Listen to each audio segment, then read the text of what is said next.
What's up, my crew members? My name is Andrew from the Superherocrew, and welcome to episode 5 of Comic Talk. This is the show where I talk about the comics that I decided to get this week, and today we're talking Daredevil number 595, Spider-Gwen number 26, and JLA Annual number 1. So let's talk.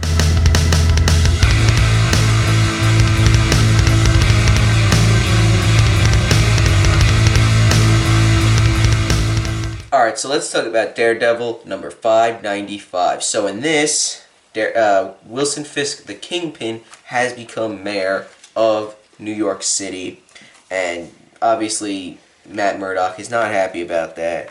And he complains to Foggy, and he talks to this woman about how, we can go after him legally, but obviously he can't. Then the police set him up so that he goes and tries to help somebody, but it's actually the police, and he gets arrested and brought to Kingpin, and him and Kingpin talk, and Daredevil is not having it, and he jumps out the window, and Kingpin tells the police to go and get him. So that's Daredevil number 595. What did you think about it? I thought the story was good. I like the fact that Wilson Fisk, or the Kingpin, was always the Kingpin of crime, and now he's the mayor. And there's a part where he's talking to Hammerhead, and I think he just let Hammerhead know that he won. That's it. He's like the boss of all bosses, the crime and legally. Yeah. And he always hated Daredevil because Daredevil was always his the thorn in his side. So now he just said, all right, go get him. So he can use not only like hitmen or underhanded tactics. He'd have the NYPD going after Daredevil, so anytime they see them. And I think the ironic thing was they fought to have superheroes as heroes with like the Supreme Court, and now the Kingpin is trying to have that reversed where they're all vigilantes and stuff, or outlaws. Yeah. So you've read Daredevil in the past since issue 1 of Daredevil. Right. What do you think about this? Because Marvel Legacy, we're going back to, how these books should be. Mm-hmm. What do you think about this story compared to, let's say, not really Frank Miller's books, but the original books? It's good because it's so we're taking a modern spin. I guess this is a commentary on people that are unhappy with the presidential election. So it's almost the same thing. They're a lot of things they were saying was, I don't understand. Well, everybody was business as usual. This guy came in and he said all the things people were afraid to hear. So it was kind of like what they're saying about the president now. Yeah. And, Daredevil is in a position where he's going to fight against it both legally and as Daredevil. So I like it. I like it a lot. Mm. I think it's going to be a good story. Yeah, I liked it too. What do you think about the art? I didn't care for the artwork too much. Really? Yeah, I didn't really like it. I don't. It's a little wonky, but I didn't mind it that much. Yeah, I don't like it. Yeah, I didn't think. I don't know. I didn't think it was that bad. But I actually let's talk about this part. I like how what they're doing with Marvel Legacy is that they are giving the origin of the characters in the book. So here we have the origin of Daredevil. Mm-hmm. Yeah, obviously you might know about the origin of Daredevil, but let's say you're getting into comics for the first time, you have no idea who Daredevil is. Well, let me look at this. Let me get into comics. Instead of rehashing the origin story in a whole half an issue or whatever, wasting time with that, they give you a quick synopsis at the end, and it's pretty good. 3 pages at the end. That artwork I really liked. Yeah, that artwork was it was And what I like about shading here. If they go back to what Daredevil was, Daredevil is not Spider-Man. So Spider-Man was always kind of this very flexible and all this other stuff. And Daredevil was similar to that, but he couldn't put his leg up and all this stuff. He was just like a guy who's in really good shape, very flexible as just a regular guy, not to that superhero level, but he was like that. And I think the artwork kind of showed that. And I like that a lot. And I like the old-fashioned with the baton and his ropes that go out, and they're kind of all over the place because that shows he's spinning, and I always like that effect about Daredevil. Yep. Anything else to add? No, I think that's it.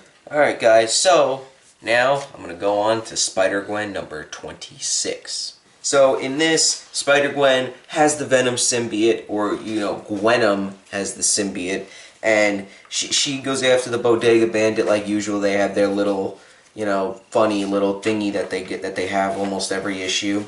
Then Gwen goes and talks with the Reed Richards of this universe, who's like some African-American kid who's very smart. And then Gwen decides, you know what, I'm gonna break into a SHIELD, you know, facility and talk to Cindy Moon and ask her why she made her like this, you know, with the spider. And guards come in.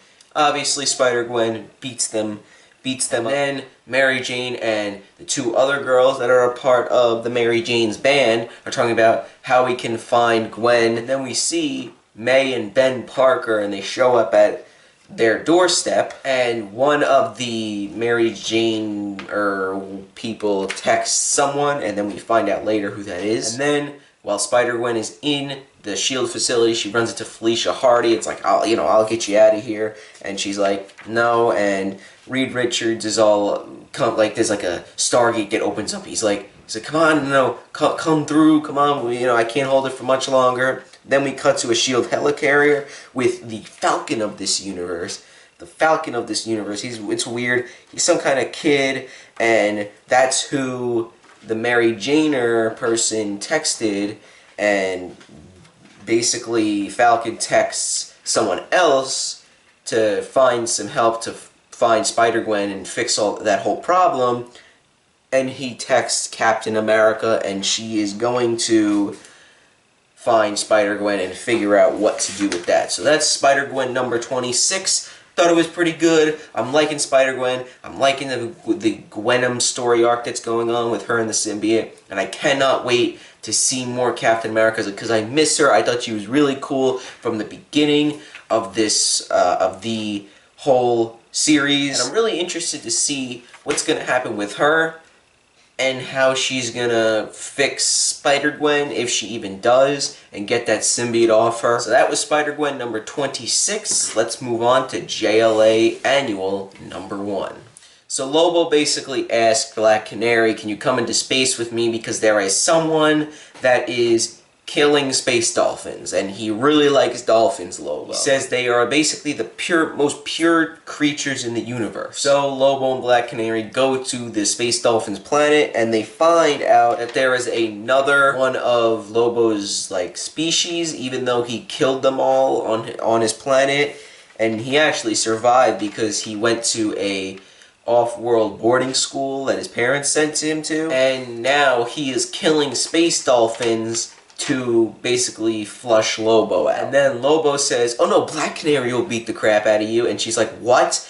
Then the other guy, I think his name is Trib, or something like that.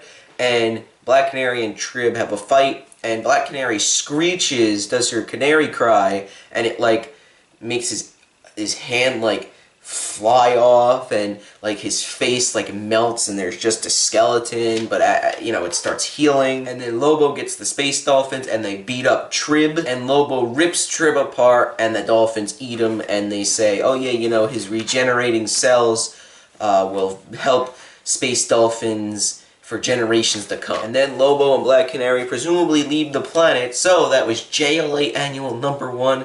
I like annuals a lot. I think they're cool because it's just a separate story. For $5, you can get a whole story that really doesn't have anything to do with the JLA series at all, besides that Lobo and Black Canary are in it. That's pretty much it. And they reference one or two things from the past events, but they have that little asterisk that says, check out Panic in the Microverse, that story arc, which I don't recommend, by the way. But this was not too good. I like the JLA series. I've been sticking with it since the beginning, and sadly went through Panic in the Microverse. But this was very weird. Lobo likes space dolphins. He likes dolphins. That's weird. No, he's he's a killer. Goes around the universe killing people and, aliens and whatnot. And he thinks that dolphins are the most pure species in the universe. That's kind of weird. So the story was weird, and the art was weird. The art was very funky, funky and weird looking, and like it had like weird parts, and I don't know, I wasn't that big of a fan of this art. So for Spider-Gwen number 26, I'd have to give it an 8 out of 10. So for JLA Annual number 1, I guess I would have to give it a 6.5 out of 10. Art was weird, story was weird. So, what would you give Daredevil number 595? I'm gonna give it a 7 because I liked the story, but I didn't care for the artwork. Okay. Honestly, I'd give it an 8 out of 10. I do like the story. I think it's good, but the artwork wasn't too bad with me. I thought it was okay. I didn't think it was that bad at all, but I am looking forward to the next issue. Me too. Alright guys, that's it. If you guys liked the video, please like. Got any questions, comment down below, and subscribe for more comic-based videos, and I will see you in the next one.